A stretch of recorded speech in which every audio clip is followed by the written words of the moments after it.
Hi students, I'm back with a new lesson, Unit 9, a field Democracy and Human Rights. And the topic of our lesson today is Inauguration Speech of Nelson Mandela. Speech ma janu bhanda पहिला Nelson Mandela को बारेमा केही जानु है त। Nelson Mandela को full name चाहिँ Nelson रोलला Mandela अथवा मलाई मडिबा पनि भनिदो रहेछ। उहाँको जन्म जुलाई 18, 1918 मा भएको हो भने उहाँको डेथ डिसेम्बर 5, 2013 मा भएको रहेछ। उहाँ साउथ अफ्रिकाको फर्स्ट ब्ल्याक प्रेसिडेन्ट। उहाँले 1994 देखि 1999 5 वर्षको लागि दक्षिण अफ्रिका साउथ अफ्रिकाको प्रेसिडेन्टको रूपमा काम गर्नु भएको थियो। उहाँले अपार्थाइड भन्नाले a policy that governed relations between South Africa's white minority and non-white majority and sanctioned racial segregation and political and economic discrimination against non-whites.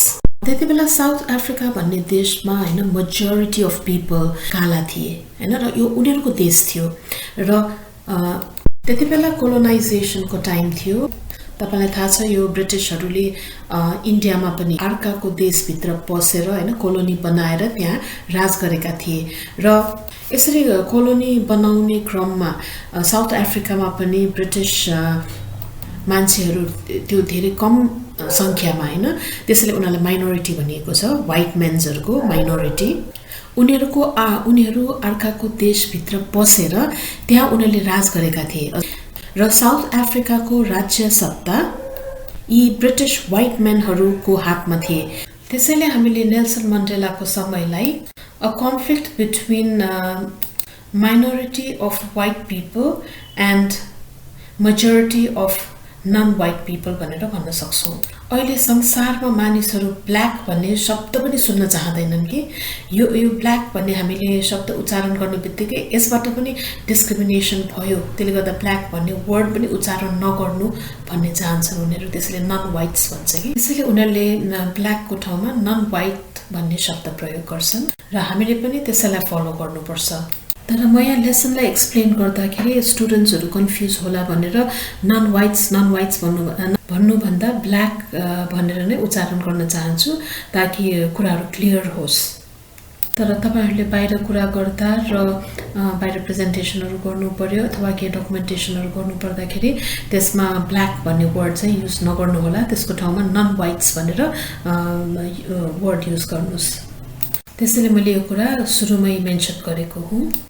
र अफ्रिकाका यी गोल्ड माइन्स र गोल्ड माइन्सहरु देखेर नै आँखा गारेका थिए यी ब्रिटिशहरुले हैन यी गोराहरुले र त्यहाँका एकदम उब्जाउ हैन प्रशस्त उब्जाउ हुने खेतीपाती गर्न सकिने जमिनहरु र यसरी अर्काको देशमा पसेर हैन त्यहाँको आम्दानीका सबै स्रोतहरु आफ्नो मातहतमा राखेका थिए र आफ्नै भूमिमा यी ब्ल्याक मेनहरुलाई व्हाइट मेनको नोकर अथवा दास बनाएका थिए।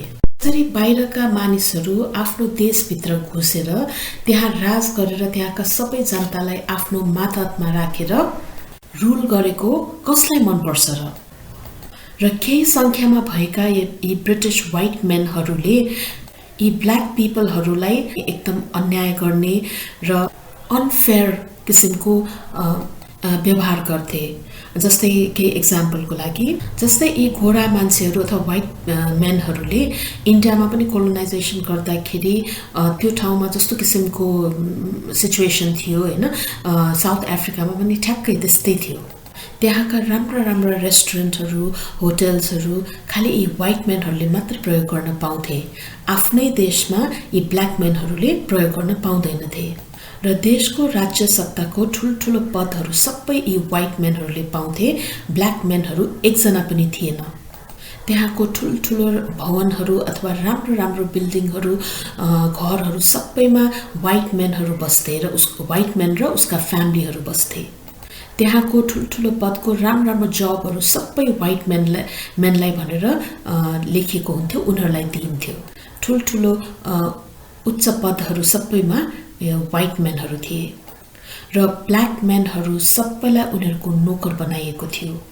यसरी आफ्नै देशमा बाहिरको मानिसहरू आएर उनीहरूलाई नोकर जस्तो गरी व्यवहार गर्थे र यी ब्ल्याक म्यानहरूलाई जताततै व्हाइट म्यानहरूले एकदम नराम्रो व्यवहार गरिएको हुन्थ्यो। सानो गल्तीको लागि पनि ठुलो सजाय दिनु, मुद्दा हालेर जेलमा हाल्नु। आफ्नै देशमा पनि यी ब्ल्याक म्यान अर्थात् अफ्रिकनहरूको भोइस सुनिँदैन थियो। उनीहरूलाई जहाँ पनि व्हाइट म्यानहरूले डोमिनेट गर्थे। देशका सबै राम्रा चिजहरू यी व्हाइट म्यानले किनेर खान्थे भने ब्ल्याक म्यानले त्यसलाई बेच्ने काम गर्थे। देशका राम्रा पार्कहरू भयो हैन, अनि त्यस्तै होटलहरू रेस्टुरेन्टहरूमा यी ब्ल्याक आफ्नै देशमा आफ्नै मान्छेहरूलाई भित्र घुस्न दिँदैनथे यी व्हाइट म्यानहरूले।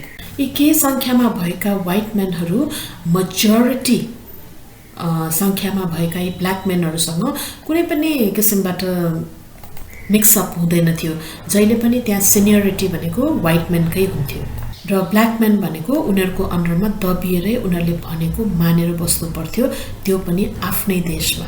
त्यसले गर्दा कति असन्तोष र एक किसिमको रिस थियो होला ती अफ्रिकनहरूमा।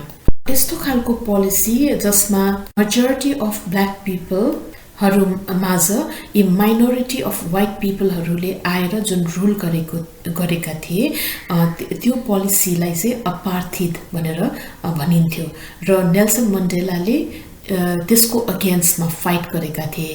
उहाँको पुरा लाइफ उहाँले आफ्नो देशको निम्ति दिएको थियो। उहाँले आफ्नो सम्पूर्ण लाइफ यही सङ्घर्षमा बिताएका थिए। यसको अगेन्स्टमा जाँदा वा व्हाइट पिपलहरूको विरोध गर्दाखेरि उहाँलाई जेलमा हालियो। त्यो पनि 27 वर्ष। उहाँले आफ्नो जीवनकालको 27 महत्त्वपूर्ण वर्षहरू जेलमै बिताए। यसले गर्दा उहाँ संसारमै एउटा world's most famous political prisoner भनेर चाहिँ सबैतिर चिनियो। उहाँले आफ्नो देशमा जबसम्म पिस, जस्टिस र स्टेबिलिटी आएन तबसम्म प्रोटेस्ट गरिराख्नु भयो र त्यहाँ साउथ अफ्रिकामा डेमोक्रेटिक इलेक्सन भयो। त्यसमा उहाँको जित भयो र उहाँ साउथ अफ्रिकाको फर्स्ट ब्ल्याक प्रेसिडेन्ट हुन सफल हुनुभयो। नेल्सन मण्डेलाको जन्म साउथ अफ्रिकाको ट्रान्स्की भन्ने ठाउँमा भएको थियो र उहाँ चाहिँ थेम्बु भन्ने ट्राइबका सदस्य थिए। उहाँको बुवा यो थेम्बु समुदायका चिफ थिए। यसरी एउटा राम्रो फ्यामिलीबाट आएका हुनाले उहाँले राम्रो मोडर्न एजुकेसन पाएका थिए। उहाँ 16 वर्षको उमेरसम्म बोर्डिङ स्कुलमा पढ्थे। साउथ अफ्रिकन नेटिभ कलेज जुन पछि गएर चाहिँ यो फोर्ट हेयर युनिभर्सिटीमा परिणत भयो, त्यहाँ ल पढेका थिए। उहाँले युनिभर्सिटी अफ विटवाटरस्रयान्डमा ल पढेका थिए र एउटा राम्रो लयर बनेका थिए। अनि उहाँले 1944मा African National Congress ANC join गरेका थिए र रुलिङ नेसनल पार्टी, यो ब्रिटिसहरूको व्हाइट म्यानहरूको रुलिङ नेसनल पार्टीको विरोध, त्यसमा अपार्थिद भन्ने पोलिसीको विरोध गरेका थिए। र उहाँले चाहिँ ANC लिडर्सहरूसँग मिलेर टाइममा चाहिँ यो थुप्रै स्ट्राइकहरू अर्गनाइज गरेका थिए यो अपार्थिद भन्ने पोलिसीको विरोधमा। र उहाँले आफ्नो जीवनकालमा यसको विरोधमा थुप्रै प्रोटेस्टहरू गर्नु परेको थियो र मण्डेलालाई यो ANC को आर्म्ड विङ अथवा हात हतियार चाहिँ आफ्नो सदस्यहरूलाई दिएर त्यो ग्रुपको चाहिँ उहाँले त्यो ग्रुपलाई लिड गर्नुभयो भन्ने चार्ज लाग्यो उहाँलाई र 1962मा उहाँलाई अरेस्ट गरियो र यसको लागि उहाँलाई लाइफ इम्प्रिजनमेन्ट गरियो। नेल्सन मण्डेलाले जेलमै बसेर पनि यो एन्टी अपार्थिद मुभमेन्ट चलाइरहेका थिए। यदि उनले यो एन्टी अपार्थिद मुभमेन्टलाई छोडेको भए उनलाई जेलबाट मुक्त गरिन्थ्यो, तर उनले यो स्वीकार गर्नु भएन। उनी सारा अफ्रिकन जनताहरूको फ्रिडम चाहन्थे। यति बेला सारा संसारले फ्री मण्डेला भन्ने क्याम्पेन संसारभरि नै चलाएका थिए र संसारभरि नै व्हाइट म्यानहरूको विरोध भएको थियो। त्यति बेला साउथ अफ्रिकाको प्रेसिडेन्ट व्हाइट म्यान थिए। उहाँ FW de Klerk हुनुहुन्थ्यो, सबैले चिन्छन् उहाँलाई। यसरी ब्ल्याक म्यानहरूको देशमा व्हाइट म्यानले शासन चलाइरहेको थियो। ब्ल्याक म्यानहरूको राज्यमा प्रेसिडेन्ट हेर्नुहोस् व्हाइट म्यान र सम्पूर्ण साउथ अफ्रिकन मान्छेहरूले विरोध गरेपछि र इन्टरनेसनल पुरा इन्टरनेसनल सेक्टरबाट चाहिँ प्रेसर आएपछि प्रेसिडेन्ट F.W. de Klerkले नेल्सन मण्डेलालाई 1990 मा 27 वर्षपछि जेल मुक्त गरिदिए। यसरी जेल मुक्त भएपछि पनि यो एन्टी अपार्थिड मुभमेन्ट चाहिँ मण्डेलाले कायमै राखे, यसलाई कन्टिन्यू नै गरे जबसम्म साउथ अफ्रिका चाहिँ कम्प्लिटली व्हाइटम्यानबाट फ्री भएनन्। र उहाँलाई यस्तो राम्रो कामको निम्ति 1993 मा यो नोबेल पिस प्राइजले सम्मानित गरियो। र त्यसको 1 वर्षपछि 1994 मा फेरि नेशनल इलेक्सन भयो, जुनमा सम्पूर्ण साउथ अफ्रिकनहरूले पनि भाग लिन पाउने भए। र नेल्सन मण्डेला चाहिँ ANC लाई रिप्रेजेन्ट गरेर चुनावमा उठे र उहाँले चाहिँ यो चुनाव जितेर साउथ अफ्रिकाको फर्स्ट ब्ल्याक प्रेसिडेन्ट हुन सफल भए। र उहाँले चाहिँ यसरी साउथ अफ्रिकाको ब्ल्याक प्रेसिडेन्ट भएपछि फर द फर्स्ट टाइम सारा पोलिटिशियन र डिग्निटरिजहरुको अगाडि दिनुभएको इनॉग्रेशन स्पीच चाहिँ अब हामी पढ्दैछौँ। यो स्पीच उहाँले मे 10, 1994 मा दिनुभएको हो र यो स्पीचको मुख्य बुँदाहरू मात्र अथवा मुख्य कुराहरू चाहिँ म एक्सप्लेन गर्न गइरहेको छु। उनले आफ्नो स्पीचमा भनेका छन् कि यो धेरै समयपछि हामी अफ्रिकन जनताहरूले एउटा लिबर्टी पाएको हो, त्यसले गर्दा लिबर्टी अथवा फ्रीडम पाएको हो। यसलाई उहाँले न्यू बर्न लिबर्टी भनेका छन् र त्यसलाई हामी सेलिब्रेट गरौँ, त्यसलाई मनाऊ खुशी साथ भनेर भनेका छन्। यो आजको हाम्रो जितबाट चाहिँ हैन सदियौं अथवा धेरै वर्षपछि मानिसहरूले आफ्नो फ्रीडम पाएर चाहिँ एकदम प्राउड हुन पाएका छन् रे। किनभने त्यत्रो वर्ष उनीहरूले आफ्नो देशमा हैन विदेशीहरू आएर राज गरेका थिए, हैन पुरा उनीहरूले क्याप्चर गरेर कन्ट्रोल गरेका थिए, सबै जनताहरू उनीहरूको अन्डरमा थियो। तर यो दिन उनीहरूले यसबाट मुक्ति पाएका थिए र त्यो उनीहरूले चाहिँ एकदम सेलिब्रेट गरेका थिए त्यस दिन। आज हामीले हैन सारा मानव जातिले चाहने जस्टिस, स्ट्रेंथ र कन्फिडेन्स पाएका छौं।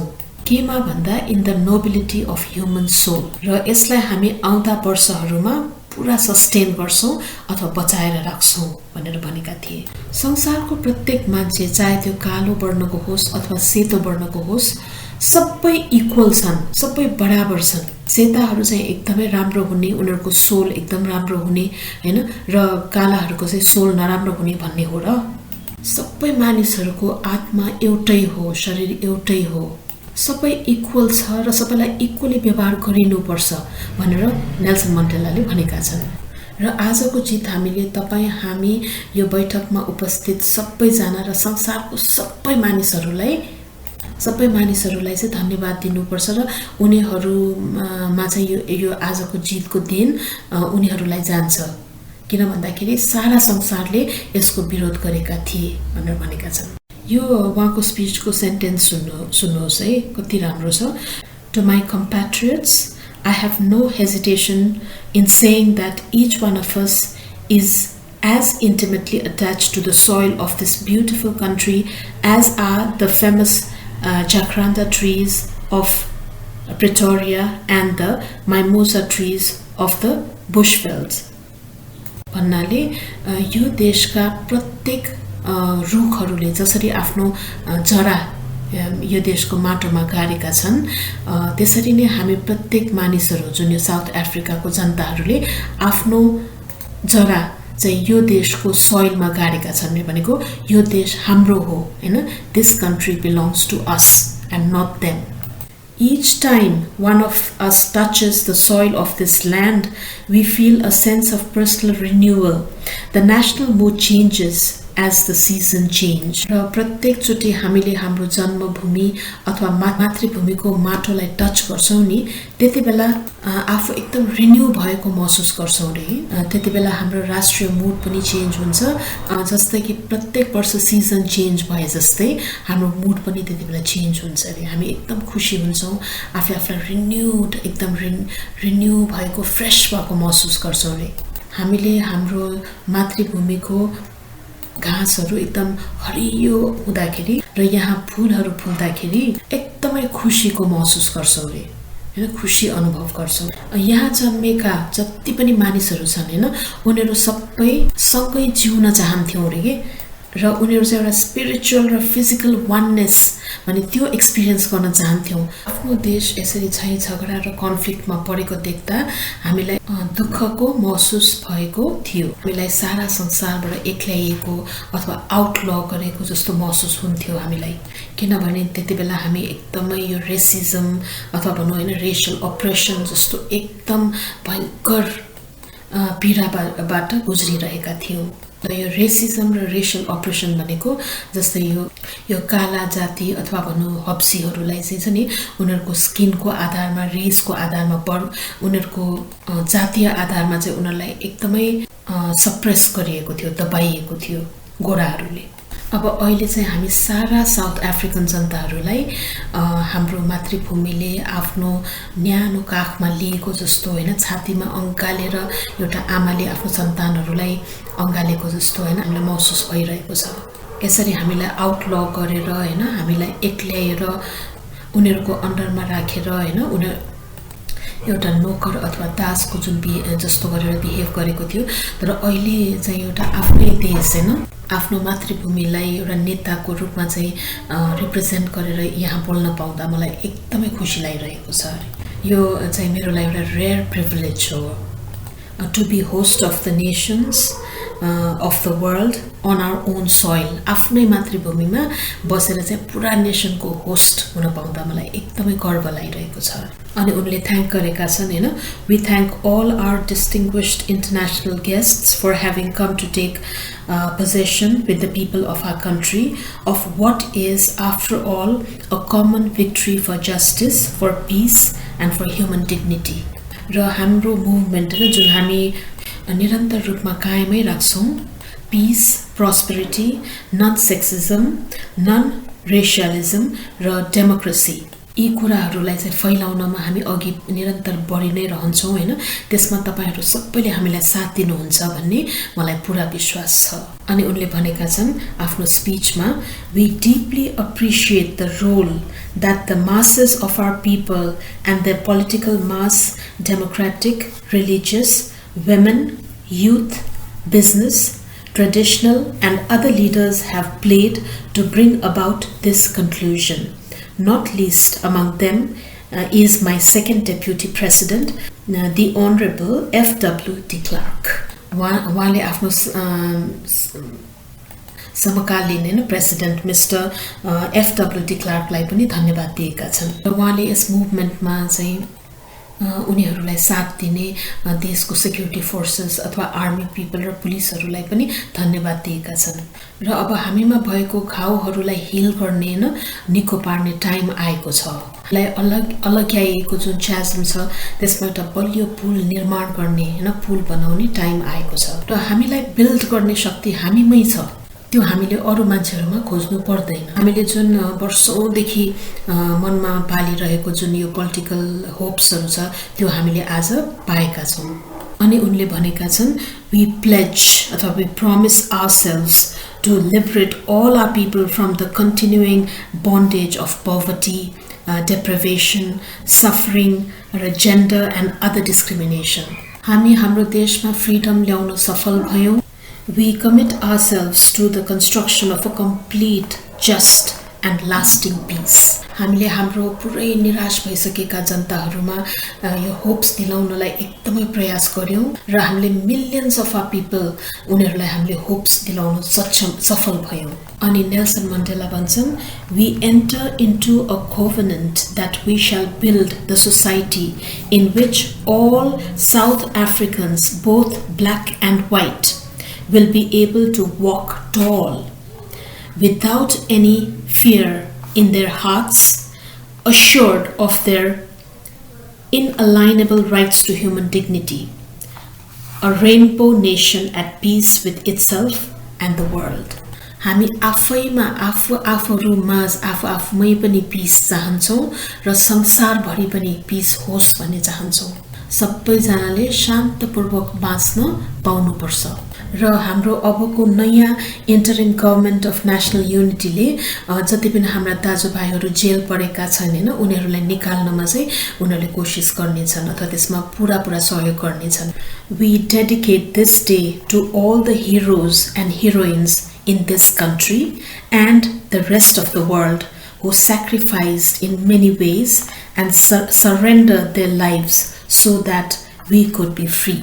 उनीहरूको सपना साकार भएको छ रियालिटीमा उनीहरूले फ्रीडम चाहिँ उपहारको रूपमा पाएका छन् We are both humbled उहाँ र अनि FW de Klerk को बारे कुरा गरिराख्नु भएको छ त्यतिबेला अफ्रिकामा उहाँहरू दुवै जना हैन एकजना व्हाइट एकजना ब्ल्याक प्रेसिडेन्ट र दुवैले साथमा काम गरेका थिए त्यसैले हामी दुवै जनाले भनेर भनिरहेका छौं यहाँनिर We are both humbled and elevated by the honor and privilege that you, the people of South Africa, have bestowed on us as the first president of a united, democratic, non-racial and non-sexist South Africa, so to lead our country out of the valley of darkness. र हामीलाई थाहा छ स्वतन्त्रता पाउने बाटो त्यति सजिलो छैन र हामी कसैले पनि एक्लै मात्र प्रयासरत भएर यो पाउन सक्दैन यो पाउने कुरै हैन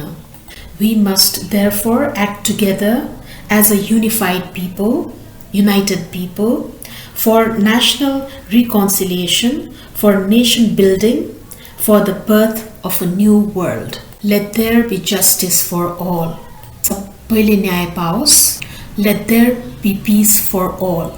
सबैले शान्ति पाओस्. Let there be work, bread, water and salt for all. सबैले काम, खाना, पानी र नुन पाओस्. Let each know that for each the body, the mind and the soul have been freed to fulfill themselves. Never, never and never again shall it be that this beautiful land will again experience the oppression of one by another and suffer the indignity of being the skunk of the world.